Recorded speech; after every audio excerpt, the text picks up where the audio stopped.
Soy Edgar Martínez, un enamorado pues del tema ambiental desde pequeño, desde que estaba en el colegio. Me gusta hacer un montón de cosas, tengo un montón de hobbies y que realmente fue una cosa así. Tú has visto las luciérnagas, esos cucuyitos que en la noche pues prenden así, se van moviendo.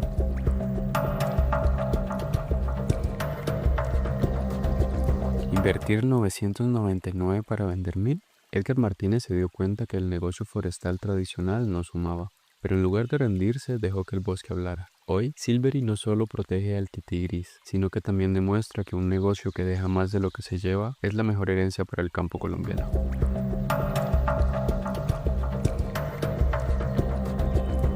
Nosotros veníamos con este proyecto hace muchos años con mi hermana, que Silvery fue una finca ganadera, ¿cierto? Y cuando nosotros compramos esas tierras, las compramos pensando en establecer un negocio forestal, en sembrar árboles para extraer la madera, porque en su momento yo estaba empezando con un proyecto de bioenergía y biocombustibles sólidos en una empresa donde trabajaba en ese momento y dije, aquí puede haber una oportunidad y con un amigo agrónomo empezamos a ver pues las opciones y dimos en breve, pero nunca hicimos un análisis financiero de qué significaba sembrar allá. Simplemente empezamos a sembrar especies nativas, un par de introducidas ahí como por ensayar y por ver qué podía pasar en los diferentes turnos en el tiempo, pero nos dimos cuenta cuando hicimos el análisis financiero que esa vaina no iba a tener un retorno como el que uno como inversionista hubiera querido tener. Para darte pues como una idea, se invertían 999 y se vendían 1000. Entonces no tenía sentido. Y en su momento con mi hermana dijimos, no, nada, esperemos, dejemos que el bosque crezca. Y yo le decía, la oferta ambiental algo nos va a dar en su momento. Y así dejamos que el bosque fuera creciendo, íbamos, visitábamos, veíamos ahí que una familia de tití gris o tití paisa se fue multiplicando a medida que el bosque fue creciendo, esta familia también fue creciendo, pero empezamos a ver también más aves y otro montón de cosas que antes cuando eran unos potreros ahí enrastrojados no se veía y lo dejamos, que fuera creciendo. Por allá en 2018 fue que llegó ese momento eureka, como esa chispita, como que, mira hombre, nosotros tenemos una tierra donde podemos permitir que las personas vayan, hagan una forma como de camping. Mira cómo están surgiendo los glamping por todos lados. Mi hermana y yo fuimos de scout y sabíamos que era ir a armar una carpa, que cayera un aguacero, que la carpa inundara si usted no la armó bien, ¿cierto? Dormir incómodo y dijimos, pues sabe qué, pero no es un glamping, por el lado no va la cosa. Tiene que ser una opción en la que las personas que de pronto les da miedo el bosque, les da miedo acampar, puedan estar en medio del bosque, pero con la comodidad de una cabaña 5 estrellas. Y que adicionalmente yo veía en esos grupos por ahí, pues de hombres, wikiparceros, Marco Polo, todas estas vainas, que eran un montón de manes ahí hablando, eh, y decían, no, con lo que pago una noche un glamping, me voy un fin de semana con mi familia a Cancún. Las exageraciones de eso por lo que veía uno de los precios. Entonces eso nos fue dando la línea de, no, venga que nosotros tenemos una cosa súper diferenciada, súper bacana en la que podemos ofrecerle no solo a parejas, sino a familias, a grupos de amigos, a grupos de amigas, una opción para ir y quedarse en este bosque que nosotros hemos venido protegiendo hace tanto tiempo. Entonces esa luciérnaguita ahí se encendió y dijimos, no, vamos a hacer esto, pero nuestra narrativa tiene que mostrar que con las personas yendo a Silvery aportan, nos ayudan a nosotros a seguir conservando este bosque. Adicionalmente, teníamos la idea de que teníamos que investigar, pero primero construimos, fuimos haciendo, ¿cierto? Fuimos viendo y llegamos al nombre, Silvery. ¿Por qué Silvery? Porque cuando uno piensa en marcas, tiene que pensar primero en nombres que sean fáciles y que sean pegajosos, pero como también queríamos traer extranjeros, ¿cierto? No podíamos poner una cosa súper difícil, pues, súper precolombina que un gringo no pueda pronunciar. Entonces dijimos, bueno, ¿por qué lado va? Y te dije ahorita que era el titi gris lo que nos llamaba mucho la atención, que vimos que se empezó a reproducir y dijimos, puede ir por el lado del miquito. Y cuando buscamos el titi gris en inglés se dice silvery brown tamarind. Entonces yo dije, "Hombre, esto es una palabra que un montañero como yo puede pronunciar, pero que un extranjero también la puede pronunciar sin problema". Entonces ahí fue donde dijimos, nada, silvery, por eso el loguito es el titi y el nombre está asociado a silver y todo el cuento. Entonces ahí fue donde vimos, hombre, sí, se pueden hacer negocios como este que primero permitan conservar, segundo, que permitan también desarrollar a la vereda vía proveedores y vía empleados, y tercero, que genere ingresos para los socios, ¿cierto? Que genere rentabilidad y que tengamos el impacto también cultural que es tan importante y que para mí se volvió, abandonando el mundo corporativo, dedicándome nomás a esto, en demostrar que hacer negocios regenerativos es posible. Entonces, como yo venía de ese mundo también de innovación, de investigación y ambiental, y yo sé lo que es mostrar en una industria un proyecto que no tiene nada que ver con lo que la industria hace, uno tiene que armarse muy bien de números. Y como ya lo habíamos entendido con la idea inicial del negocio forestal, entonces a esto le hicimos un modelo financiero en el que incluimos pues todas las inversiones hundidas, por llamarlo así, que ya teníamos todos esos árboles plantados, ¿cierto? Pero queríamos ver cuál era el mínimo producto viable, y eso lo hace uno comúnmente en innovación. ¿Cuál es el mínimo producto viable de una cosa nueva para mostrar que eso funciona? Pues nosotros tenemos 60 hectáreas que hemos dedicado a la conservación y dijimos, listo, tenemos que hacer unas cabañas. ¿Cuánto nos vale construir estas cabañas, que ya no son carpas, como te dije ahorita, son cabañas? Entonces ahí fue donde empezamos a pensarle al diseño, qué era lo que queríamos ofrecer, cuál era toda esa infraestructura de servicio que necesitábamos para que las cabañas pudieran operar. Entonces ahí fue donde montamos todo el esquema, todo el diseño de operación, y nos hicimos un modelo financiero súper bien montado, pues ayudados por un experto en proyectos, en análisis de proyectos, de fusiones y adquisición y todas las cosas. Entonces estos manes tienen en la cabeza muy bien cómo se monta eso y cómo matar proyectos. Entonces lo primero que hicimos fue, venga, miremos qué tenemos, qué queremos ofrecer, cómo queremos construir. Hicimos un presupuesto, sabíamos cuánto costaba cada cabaña, sabíamos cuánto costaban todos los servicios de soporte, y este modelo financiero nos llevó a que, primero, con una de las restricciones que puse yo desde el punto de vista ambiental, y es un impacto en máximo 10 hectáreas. Y en máximo 10 hectáreas podíamos construir 15 cabañas. Listo, 15 cabañas. Y ahora, ¿cuánto me cuesta construir esas 15 cabañas con el presupuesto que tenemos de construcción, de obra y de servicios complementarios? ¿Y cuál es el mínimo producto viable? Y en ese mínimo producto viable llegamos a 3 cabañas. Con 3 cabañas el negocio tenía que flotar. Y en año y medio que llevamos de apertura, el negocio está flotando. Y ahora, ¿qué estamos trabajando? En dispararlo para que pueda dar más dinero, para que el mismo negocio construya la cuarta, quinta, hasta que lleguemos a las 15 cabañas.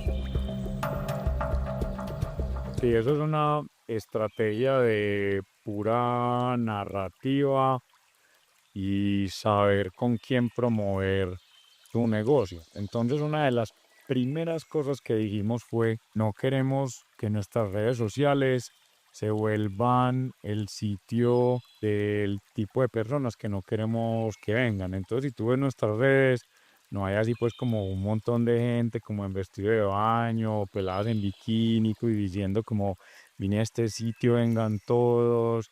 No tenemos nada en contra de eso, pero Silvery no es eso. Entonces eso fue lo primero que dijimos. ¿cierto? No queremos como ese tipo como de turismo de esto es solo romance, no, por eso te dije ahora es romance, pero también es familia, pero también es turismo científico, ¿cierto? Pero también es amigos en un entorno sano, no de rumba, porque para nosotros una cosa crítica es proteger lo que tenemos alrededor. Entonces, ¿qué arrancamos haciendo? Identificando esa estructura narrativa y por eso nos llamamos Silvery Refugio Natural, ¿cierto? No es Silvery Glamping, no es Silvery Hotel, no, Refugio Natural, porque queremos mostrar a la gente que esto es un sitio donde la naturaleza es un punto muy importante. Luego empezamos a identificar unos microinfluencers que estuvieran más o menos alineados con lo que nosotros queremos. Entonces, turismo de naturaleza fue una de las primeras cosas. Turismo regenerativo no es turismo de naturaleza, pero ese es, digamos que uno de los peldañitos que lo empieza a acercar a uno, a la gente que uno quiere atraer. Luego, bienestar. Entonces, empezamos a buscar personas que quisieran el bienestar. Personas que quisieran desconexión, personas que quisieran desconectarse de estos aparatos, ¿cierto? Que quisieran estar en naturaleza, que los hijos adolescentes se les desconectaran de la tecnología y pudieran compartir en familia. Empezamos a buscar también ese tipo de influencers de deporte, que le guste el trail, el running, todas estas cosas, pues que buscan hacer sus actividades, salir a montar en la bicicleta, ir a descender por una cascada, meterse a un charco, pero descansar en una habitación top y entendiendo que al quedarse con nosotros también nos estaban ayudando a conservar la naturaleza. Después vino el momento de hablar de investigación. Cuando ya teníamos todo esto más o menos montado, como a los 6 meses, yo le dije a mi comité, listo, ojo pues que no traemos cosas muy bonitas acá. Tenemos un montón de narrativa ya montada, la gente más o menos entiende qué es Silverin, ¿cierto? Porque cuando uno tiene un nombre que implícitamente no habla mucho de lo que el negocio es, hay que trabajar la narrativa para explicarlo. Pero eso lo logran pues marcas Nike. Usted ve Nike, Nike ¿qué es? Uno ya sabe con los tenis, pero le trabajaron mucho. Apple, la misma historia, ¿cierto? Google. Entonces uno tiene que trabajarle mucho y eso fue lo que fuimos haciendo. La gente ya entendía, pero yo les dije, tenemos muchos hechos, pero no tenemos un solo dato. Tenemos datos científicos que respalden esa narrativa. Entonces tenemos que empezar a buscar proyectos, porque es que si nosotros queremos traer extranjeros de lentes así de grandes para tomar fotos de pajaritos, del mico, de lo que sea, tenemos que nuestros datos. Entonces de ahí fue donde surgió el proyecto de investigación con el grupo de Olimna, la Universidad de Antioquia, la Escuela Ambiental, y montamos este proyecto. Y graduamos ya a una ingeniera ambiental en un proyecto en el que lo que escogimos hacer fue demostrar cómo la avifauna es un indicador de salud, de bienestar, ¿cierto? De evolución, de cambio positivo de la naturaleza después de haber pasado de un potrero a un bosque. Entonces lo que hicimos fue montar ese proyecto en el que comparábamos un bosque nativo que teníamos la parte alta de la finca con bosque de hace muchos años, un bosque secundario en muy buen estado, comparado con lo que tenemos en el bosque regenerado, en el bosque plantado y contra un potrero, que es la finca del vecino, que muy amablemente nos permitió entrar a hacer muestreos.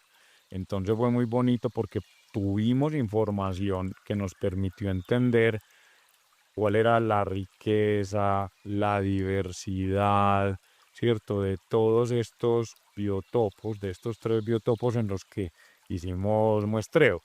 Entonces ahí ya empezamos a tener un montón de datos y empezamos a encontrar cosas, todo lo que te quieras imaginar, que justo ahora estamos también buscando financiación para que la estudiante que se gradúe de pregrado pueda hacer su maestría y sigamos investigando y profundizando en estos temas. Entonces pone esto conmigo contando la historia en diferentes partes, con las publicaciones que tenemos en Instagram, con el podcast que queremos hacer. Queremos empezar a atraer ese turismo científico, porque es que todo lo que puede hacer ahí es incontable.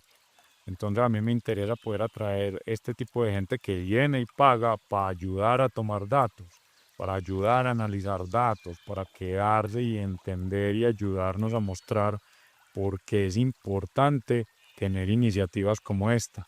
E inclusive hay una cosa que yo no te había dicho, yo no soy una reserva natural de la sociedad civil y hasta el momento no planeo serlo. ¿Pero por qué? Porque es que quiero demostrar que los negocios regenerativos neto positivo son posibles, sin necesidad de tener un instrumento legal que diga, sí, es que yo lo soy porque soy una reserva natural de la sociedad civil, ¿cierto? Porque soy un área protegida. No, lo soy porque me da la gana, punto. Y quiero demostrar que es posible y mostrar que puede generar riqueza, que puede generar crecimiento de la sociedad, que se puede hacer conservación de la cultura, de la historia, mientras se protege la biodiversidad. Y ya después de eso, teniendo datos y con toda la narrativa, en que estamos intentando entender cómo los bonos de biodiversidad nos pueden apalancar, nos pueden ayudar para crecer.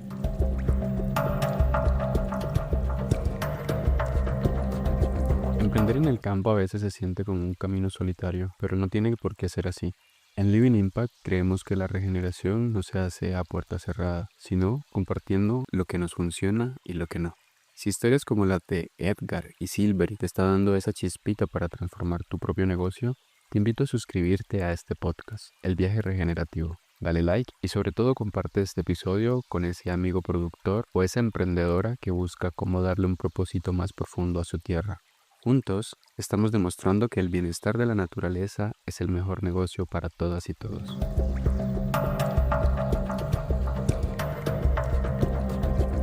¿Por qué no me gusta tanto los bonos de carbono?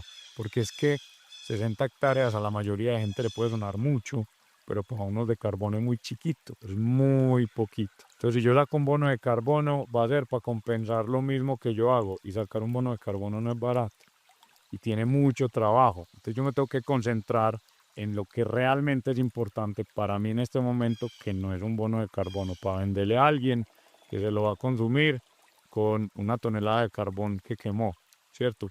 No vale la pena.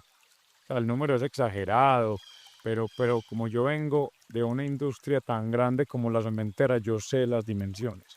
Entonces, no es tan atractivo. Mientras que lo de biodiversidad, sí. Y es muy sencillo. Tú con lo que has hecho en tu vida de investigación, sabes que una lagartija puede desarrollar todo su ciclo de vida en 10 metros cuadrados. 10 metros cuadrados. No es sale de ahí. Y hay lagartijas, hay ranas en vía de extinción que viven en esa misma área. Entonces, ¿por qué no aplicarle a lo de biodiversidad sabiendo que yo puedo tener un impacto mayor sobre especies vulnerables? Pues ese es más o menos el porqué de mi tesis de hacia dónde quiero ir, a quién quiero atraer y cómo quiero apalancar recursos vía bonos, vía grants, vía blended finance, y en eso estamos trabajando. Teníamos a alguien ayudándonos con las convocatorias, que es la estudiante, porque pues precisamente a quienes más les interesa que haya financiación para esto es a ella, a mí y a la universidad. Y me pongo yo en la mitad precisamente porque yo soy ese enlace, ¿cierto? Buscando que una persona con un conocimiento generado en Silvery, súper juiciosa, súper talentosa, que quiere seguir investigando, me interesa tenerla acá y que me siga ayudando, y lo mismo conectar a la universidad, porque entonces yo tengo un estudiante de maestría, probablemente puedo tener 2 estudiantes de pregrado trabajando con esos estudiantes de maestría que van en el impacto académico de y social. Por ejemplo, el constructor de las cabañas era una empresa de ingeniería de un par de pelados recién formada, que el que nos hizo los trabajos de madera nos dijo, estos pelados están montando la empresa. Fuimos, los entrevistamos, vimos una obra que estaban construyendo, estaban haciendo estructura metálica, que era lo que a nosotros nos interesaba, y después de 2, 3 reuniones llegamos a un acuerdo y negociamos. Entonces apoyamos a una empresa emergente recién formada, un par de ingenieros civiles que llevaban 2, 3 años de graduados, una cosa así. Entonces es el primer impacto en una construcción que no es barata, ¿cierto? Esto construir no es económico y medio en menos del bosque. Adicionalmente, esta persona que nos hizo la madera es un amigo, es un ebanista al que le dijimos, venga pues montes en este proyecto y háganos usted toda la parte de madera.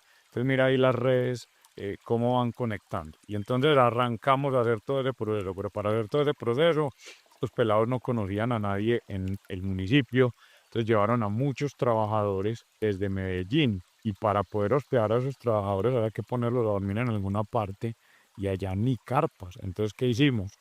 Una señora de la vereda fue la que nos alquiló habitaciones, acomodábamos a todos los trabajadores allí, ella les hacía la alimentación. Esta señora tuvo por lo menos un año, porque bueno, los de obra civil, los de la parte eléctrica, obviamente los de la madera a los que hospedábamos. Oye, entonces tuvimos casi un año con una señora ya de edad, ¿cierto? En los que estuvimos pague, pague, pague, pague, pague. Eso fue durante la etapa de construcción y también en algún momento se emplearon personas de la vereda, ¿cierto? Como ayudantes de construcción para diferentes oficios de este tipo, para hacer guadañadas, ¿cierto? Para hacer mucho mantenimiento de, como de la zona donde se trabajaba. Y previo a eso también, durante muchos años que estuvimos sembrando y acondicionando el terreno, nosotros empleamos por lo menos a 15 personas de la vereda para hacer la siembra de los árboles, para también las guadañadas, para las fertilizadas posteriores. Entonces nosotros hemos venido siendo un generador de empleo, de impacto en la vereda. Cuando entramos en operación o cuando ya teníamos construido, necesitábamos personal y el personal lo encontramos en la vereda. Y durante todo este tiempo tenemos 4 empleados, 2 de tiempo completo y 2 de tiempo parcial, que son jóvenes de la vereda. Son jóvenes que no se vinieron a la ciudad a trabajar, sino que se quedaron en el campo, en su misma vereda, cerca a sus amigos, cerca a sus familias, devengando con empleo formal, legal, con todas las condiciones pues, legales de Colombia. Entonces, eso es un impacto muy importante en la sociedad. Segundo, también hay una cosa muy bonita y es que muchos de los proveedores de nosotros son de la vereda. Entonces, los huevos, el queso, el yogur y el municipio, la carne, las verduras en los fruver, pues, o en la plaza de mercado, el café que le ofrecemos a nuestro huésped. Imagínate que nos tocó empezar a venderlo porque es tan bueno que la gente nos decía, ¿este café de dónde es? Y a mí me ofrecen todavía cafés de todas partes. Y yo digo, pues yo no me puedo poner a traer un café de un municipio que me queda 300 kilómetros sabiendo que lo tengo ahí a la vuelta en la esquina 15 kilómetros, ¿cierto? Un caficultor del municipio, la miel, bueno, en fin, un montón de cosas vienen del municipio. Entonces eso es dinamizar la economía, eso es ayudarle a los productores del sitio a que sigan creciendo con sus negocios, porque nosotros no solo entregamos, por ejemplo, el café, sino que también lo vendemos. Hay una historia muy bonita con el aprisco que hay en la vereda, que un aprisco es un establo de cabras. Este man saca un yogur griego, la cosa más espectacular. O sea, no hay nada que le compare.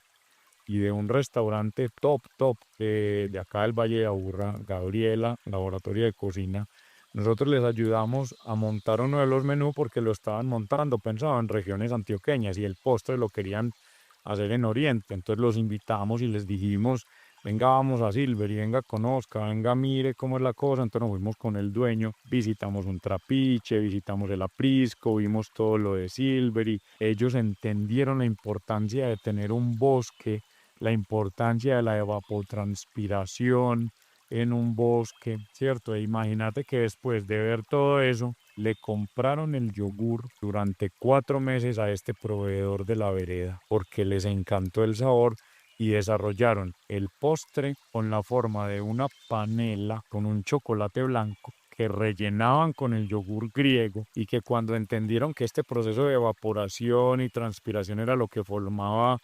nubes y que esa brumita y todo ese cuento de la mañana, se inventaron una espuma que iba alrededor como de esta cosita de panela y ese era el postre. Eso era un postre pensado en Silvery.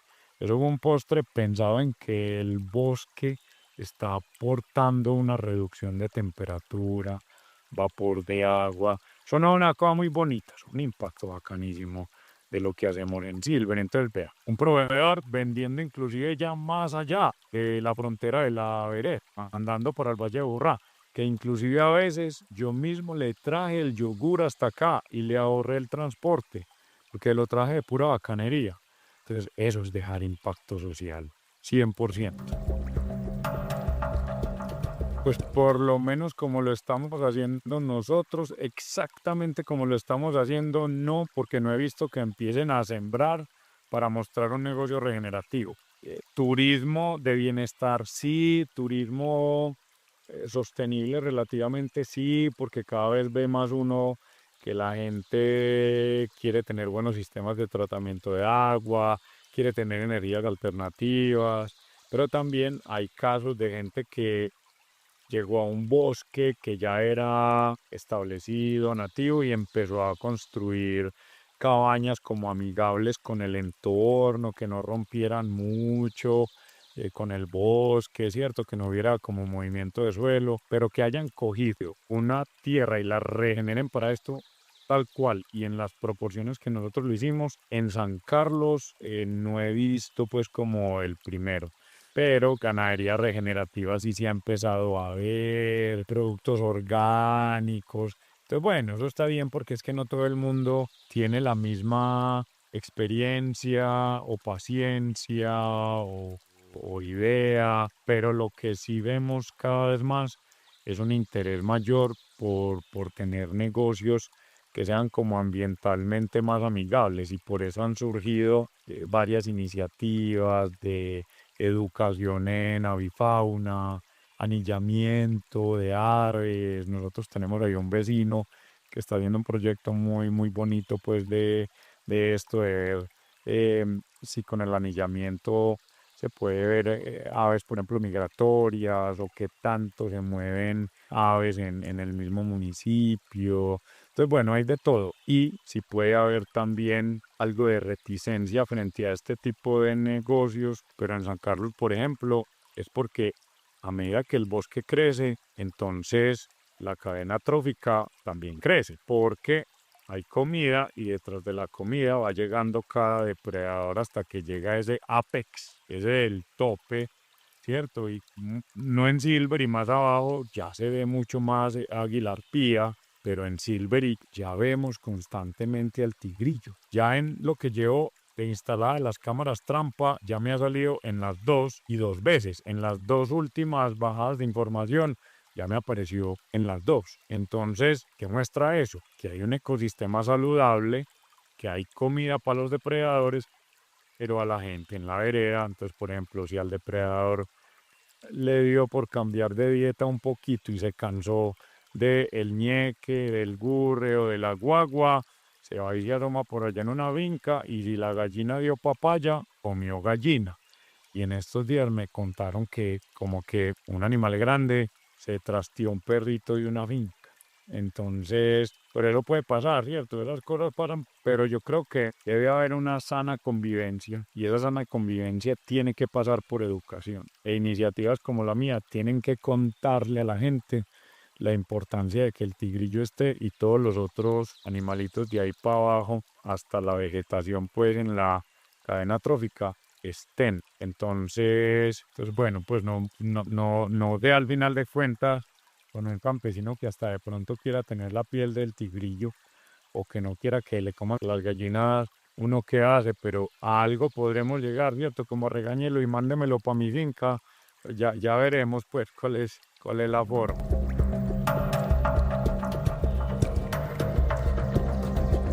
Lo que escuchaste hoy no es solo teoría, es el impacto real de alguien que decidió que su finca podía ser más que un potrero. En Living Impact acompañamos este viaje regenerativo porque sabemos que cada vez que compartes este contenido estás ayudando a que más personas entiendan que vivir del turismo de bienestar y de la conservación es posible aquí y ahora. No te quedes con esta información, ponla en acción y pásala a alguien que necesite saber que su territorio tiene un valor que compartir. Suscríbete y sigamos regenerando juntos.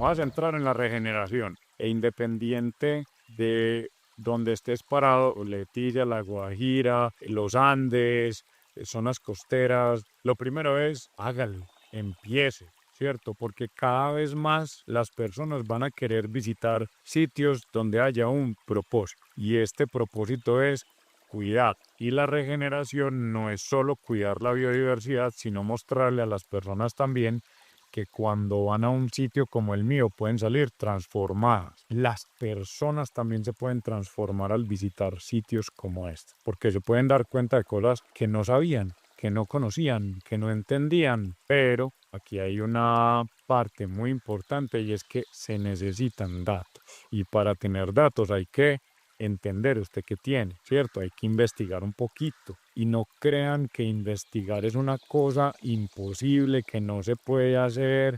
Usted puede investigar con estudiantes de colegio, ¿cierto? Usted puede acceder a investigación fácil, inclusive con cursos de un pregrado. Hay cursos de pregrado que permiten que los estudiantes vayan y hagan un estudio de caso para presentar como trabajo final del curso y que le entregan información valiosa a usted y que para el estudiante es valioso porque tiene que terminar el curso. Ahí simplemente es acercarse a las universidades con conocidos, preguntar.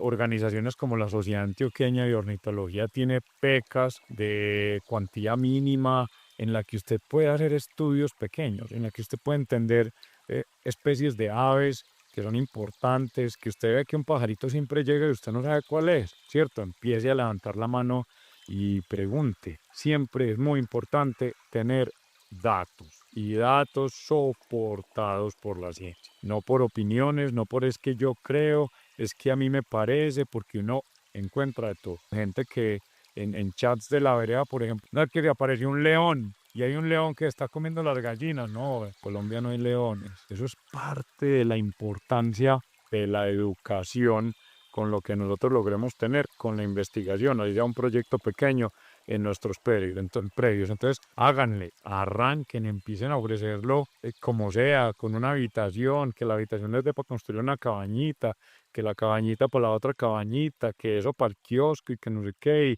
empiecen. Eso es lo más importante.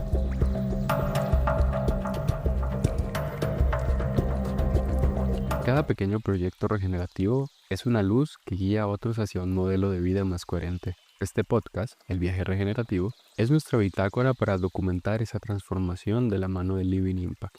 Si sientes que este contenido resuena con tu visión, apóyanos dándole like y compartiéndolo en tus redes. Tu apoyo ayuda a que la voz de emprendedores como Edgar llegue más lejos, recordándonos que cuando el bosque crece, crecemos todos. Nos vemos en el próximo episodio.